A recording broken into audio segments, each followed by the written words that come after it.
Sir আমরা আসবো। হ্যাঁ হ্যাঁ, এসো এসো। যখনই দেখি ঘুমাতে থাকে, আরে স্যার আবার ঘুমিয়ে পড়েছে, অঙ্কটা তো শেষ পর্যন্ত করলোই না। স্যার আমি একটু বাইরে যাব। আরে স্যার একটু বাইরে যাব। হ্যাঁ যা। এতবার বলার দরকার কি আছে, যা তো তাড়াতাড়ি যা।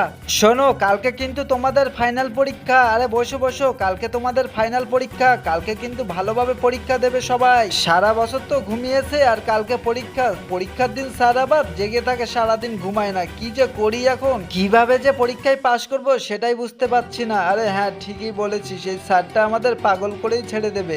দেখ গুলশান, আজকে আর ঘুমানোর নামই নেই, আর বেশি টাইমও নেই। কিভাবে যে পাশ করব, ওই তো টাইম হয়ে গেছে, কিন্তু স্যার এখনো আমাদের দিকে তাকিয়ে আছে কেন, কি যে করি। আচ্ছা গুলশান, চল তো একটু দেখি। স্যার তো এত সময় জেগে থাকে না, আমার একটা সন্দেহ লাগছে। স্যার তো কিছুই দেখতে পাচ্ছে না। আরে স্যার, আরে দেখি তো চশমাটা খুলে। আরে স্যার তো ঘুমাচ্ছে।